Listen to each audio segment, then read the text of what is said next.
وآلہ واصحابہ الکرام وابنہ الکریم وبارک وسلم صلاۃ دائمۃ سرمدا ابدا۔ قرآن عظیم میں اللہ رب العزت ارشاد فرماتا ہے وقلیل من عبادی الشکور، میرے بندوں میں شکر کرنے والے بہت کم ہیں۔ اور یہ بات صحیح ہے کہ بندے پر بے شمار نعمتیں اللہ تعالیٰ عطا کیا ہے، بے شمار ہیں۔ وَإِن تَعُدُّوا نِعْمَتَ اللَّهِ لَا تُحْصُوهَا، اگر تم اللہ کی نعمتوں کو گننا چاہو گے تو شمار نہیں کر سکو گے۔ شیخ سعدی رحمۃ اللہ تعالیٰ علیہ فرماتے ہیں کہ تمہارا ایک سانس لینا بھی نعمت ہے، سانس کا باہر نکالنا بھی نعمت ہے، اور اگر صرف سانسوں کی نعمتوں کا شکر ادا کرنے پر بندہ بیٹھ جائے تو پوری عمر اس کی تمام ہو جائے۔ باقی نعمتوں کا کیا ہے؟ بے شمار نعمتوں سے نوازا ہے اللہ تعالیٰ نے، لیکن انسان کی فطرت میں یہ بھی ہے کہ کبھی ایک چیز کی کمی محسوس ہوتی ہے تو وہ واویلا مچاتا ہے، بہت شور کرتا ہے کہ مجھے یہ تکلیف ہوئی، وہ تکلیف ہوئی۔ اس کے صحت کے زمانے کو وہ یاد نہیں کرتا، مصیبت کے زمانے کو بہت جلدی یاد کرتا ہے۔ اسی لیے شکر گزار بندے بہت کم ہیں۔ عادت یہ ڈال لیں، جب مصیبت آئے، کوئی تکلیف آئے، تو ہمارے اندر یہ احساس پیدا ہو جائے کہ میرے گناہ اس سے بھی بڑی مصیبت کے لائق تھے، اللہ نے کم مصیبت عطا کی۔ مجھ کو یہ جب کوئی بیمار ہو جائے، جب کبھی کسی آفت میں مبتلا ہو جائے تو یقیناً درد تو ہوتا ہے، آدمی سہن نہیں کر پاتا، لیکن احساس دل میں یہ پیدا کرے اگر وہ انصاف کرنے پر آئے رب تبارک و تعالی میرے ہر گناہ کے بدلے بڑی بڑی سزائیں دے سکتا ہے، میں چھوٹی سی سزا میں ملوث ہوں، اللہ کریم اس کا شکر ہے۔ اسی طرح سے میرے عزیزو، ایک بات میں آپ کو بتاتا ہوں، خاص طور پر ہمارے قید کے زمانے میں بہت سارے ایسے قیدی جیل کے اندر جانے کے بعد ان کے حالات ایسے ہو جاتے ہیں، وہ نا امید اور مایوس ہو کر کفریہ جملے بکنے لگ جاتے ہیں۔ ان کے حالات ایسے ہو جاتے ہیں کوئی خدا نہیں، اگر ہوتا تو ہماری سنتا، بہت کچھ عبادتیں بھی کرتے ہیں، نہیں جب قبول ہوتی ہے تو مایوس ہو جاتے۔ تو یہ تو اندر کے حالات ہیں، باہر بھی کسی کے ساتھ ایسا ہو سکتا ہے۔ میں تو 10 سال سے دعا کر رہا ہوں، اولاد ہی نہیں ہوئی، کوئی یہ کہتا ہے۔ شادی ہو گئی، 10 سال ہو گئے، بچے نہیں ہو رہے ہیں۔ کوئی یہ کہتا ہے کہ میری بیٹی کا رشتہ ہی نہیں ہو رہا، ہر وظیفہ کر لیا، ہر دعا کر لیا، پھر یہاں سے نا امیدی، نا شکری۔ یہ جملے انسان کو کہاں تک پہنچا دیتے ہیں۔ ایک بات میں آپ کو بتاؤں، مولا علی کرم اللہ وجہہ الکریم کی یہ حکمت بھری بات ہے، ارشاد فرماتے ہیں جب کبھی مصیبت آئے اللہ کی طرف سے تو یہ امتحان ہے یا سزا ہے، کیسے پتا چلے؟ ظاہر سی بات ہے، ہر کوئی یہ کہتا ہے یہ تو اللہ کی طرف سے امتحان ہے، آزمائش۔ ہم بھی اندر تھے تو یہ بار بار احساس دلایا جاتا تھا، اور بعض لوگ یہ کہتے تھے کہ اللہ کی طرف سے آزمائش ہے، امتحان ہے، اس کو گزار لیجیے۔ بعض مرتبہ امتحان ہے اور بعض موقعوں پر سزا ہے، اور سزا کب ہے اور امتحان کب ہے یہ کیسے پتا چلے؟ بہت بڑا فارمولہ ہے۔ مولا علی کرم اللہ وجہہ الکریم فرماتے ہیں جب کبھی تم پر کوئی مصیبت آئے تو یہ دیکھ لینا ان مصیبتوں کے دن میں تم اگر اللہ سے زیادہ قریب ہو گئے ہو، دعا زیادہ کرنے لگ گئے ہو، وظیفے زیادہ کرنے لگ گئے ہو، تو اس کا مطلب ہے کہ اللہ تعالیٰ تم کو امتحان میں رکھا ہے۔ اور اگر مصیبتوں کے آنے کے بعد بندہ دور ہو جاتا ہے اللہ سے، پھر وہ بفر جاتا ہے، گناہ زیادہ کرنے لگتا ہے، تو سمجھ لو یہ سزا میں ملوث ہے۔ اب سب کی زندگی میں یہ مصیبتیں جب آتی ہیں تو خود اپنے آپ کو ریئلائز کرے، احساس کر کے دیکھے کہ مصیبت آئی ہے تو میرے ہاتھ میں تسبیح آ گئی یا پھر گالی گلوچ، مصیبت یا آفت آئی ہے میرے گھر پر تو میں عبادت اور نماز کی طرف زیادہ جا رہا ہوں یا پھر عیش و عشرت کی طرف زیادہ جا رہا ہوں، تو تمہیں خود پتہ چل جائے گا کہ تم اللہ کی طرف سے امتحان میں ہو یا پھر سزا میں ہو۔ میرے عزیزو، بہت مقامات ایسے ہیں جہاں پر بظاہر مصیبت کی حکمت ہمیں نہیں معلوم ہوتی کہ کیوں آئی یہ مصیبت، کیوں دی گئی ہے ہمیں ایسی تکلیف، اسی کا نام تقدیر ہے کہ اللہ تعالیٰ کے لکھے ہوئے پر راضی رہنا یہ مومن کی شان ہے. مومن کو ہمہ وقت اللہ تبارک و تعالیٰ کی طرف سے لکھی ہوئی اس تقدیر پر راضی رہنا ہے. آپ کو میں ایک بات بتا دوں، حضرت ابو جندل ایک صحابی ہیں، مکہ مکرمہ میں ایمان لائے.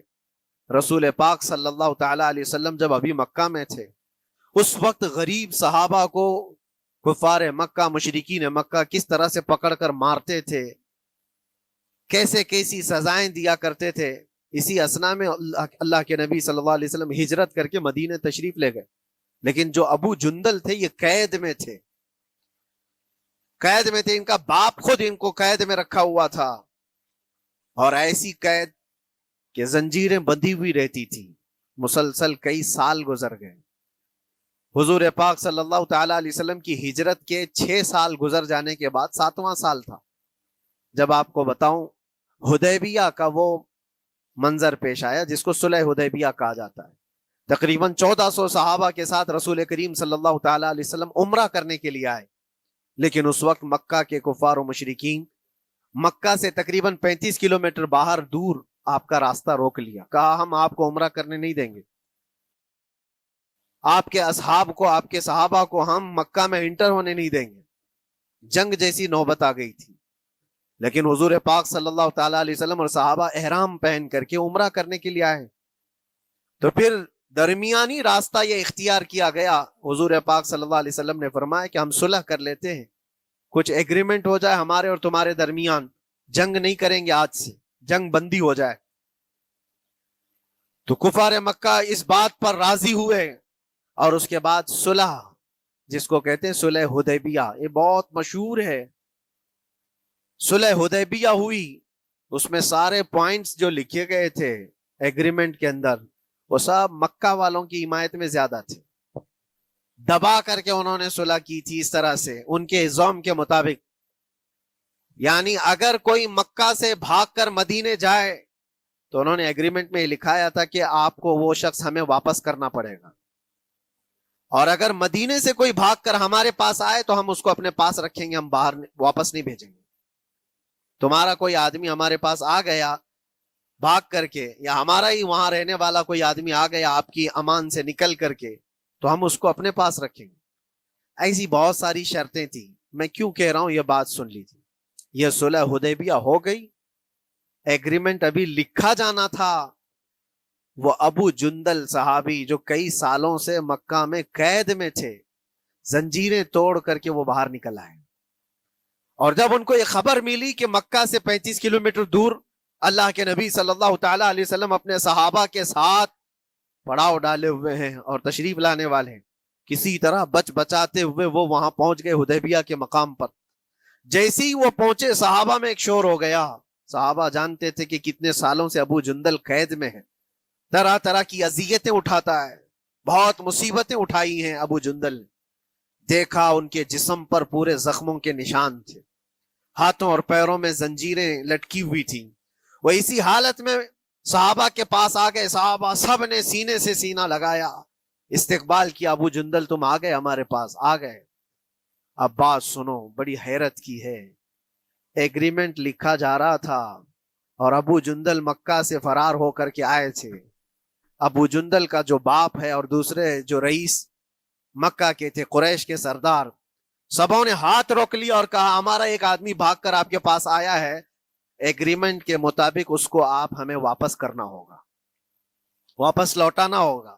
مکہ میں رہنے والا شخص آپ کے پاس آیا ہے، وہ ہمارا قیدی ہے. حضور پاک صلی اللہ تعالی علیہ وسلم نے فرمایا ابھی تو لکھا نہیں گیا، اس سے پہلے وہ آیا ہے، چھوڑ دو اس کو، اس کے بعد جو بھی ہوگا اس پر عمل کریں گے. مکہ والوں نے کہا نہیں، ہم نہیں مانتے اس چیز کو.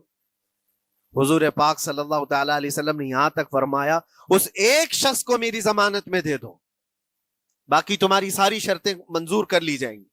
وہ رحمت للعالمین نبی اکرم صلی اللہ تعالی علیہ وسلم اپنے غلاموں پر رحم کیسے نہ کریں. جب ان حالات میں دیکھا ابو جندل کو تو صحابہ بھی حضور کے پاس آئے اور کہا یا رسول اللہ صلی اللہ علیہ وسلم صلح کیوں کر رہے ہیں ان کے ساتھ؟ جنگ کریں گے ہم ان کو، ہم نے بدر میں، احد میں، خندق میں ان کے ساتھ جو مقابلے کی ہمیں تجربہ ہے، ہم ان کے پرخچے اڑا دیں گے، آپ اجازت دیں ہم جنگ کریں گے۔ اللہ کے نبی فرماتے ہیں میں جو دیکھ رہا ہوں وہ تم نہیں دیکھ رہے ہو، اللہ کا حکم نہیں ہے جنگ کرنے کا، صلح ہے۔ صلح ہو گئی، لکھا جا رہا تھا، اور یہ ابو جندل آئے۔ آپ جب حضور پاک صلی اللہ تعالی علیہ وسلم نے فرمایا ٹھیک ہے ایگریمنٹ کے مطابق ابو جندل کو مکہ واپس بھیجنا پڑے گا، اتنا فرمایا تھا حضور نے، ابو جندل دھاڑے مار مار کر رونے لگے اور صحابہ کو جا کر کے اپنے زخم دکھانے لگے کہ دیکھو مجھے واپس بھیجا جا رہا ہے، مجھے واپس بھیجا جا رہا ہے۔ تو صحابہ کے اندر بھی جوش تھا، اپنا آدمی جب کوئی اتنا مظلوم ہو، اتنا مار کھایا ہو، اور پھر واپس انہی ظالموں کے سامنے اس کو بھیجا جانا ہو تو کیا کیفیت ہوگی۔ تو وہ ابو جندل سارے صحابہ کے بیچ میں چھپ چھپاتے ہوئے رو رہے تھے۔ اللہ کے نبی صلی اللہ علیہ وسلم تشریف لائے اور فرمایا ابو جندل میں کہہ رہا ہوں واپس چلے جاؤ، واپس جاؤ، مکہ جاؤ۔ تو انہوں نے کہا یا رسول اللہ صلی اللہ علیہ وسلم ان زخموں کے ساتھ واپس جاؤں؟ اللہ کے نبی صلی اللہ علیہ وسلم نے فرمایا ہاں ابو جندل اللہ کی مرضی یہی ہے، اور اللہ کا نبی وہی کہتا ہے جو اللہ کی مرضی ہوتی ہے۔ یہ میں کہہ رہا ہوں بظاہر تکلیفوں کی حکمت ہمیں معلوم نہیں ہوتی، لیکن ہمیں عمل کرنا چاہیے۔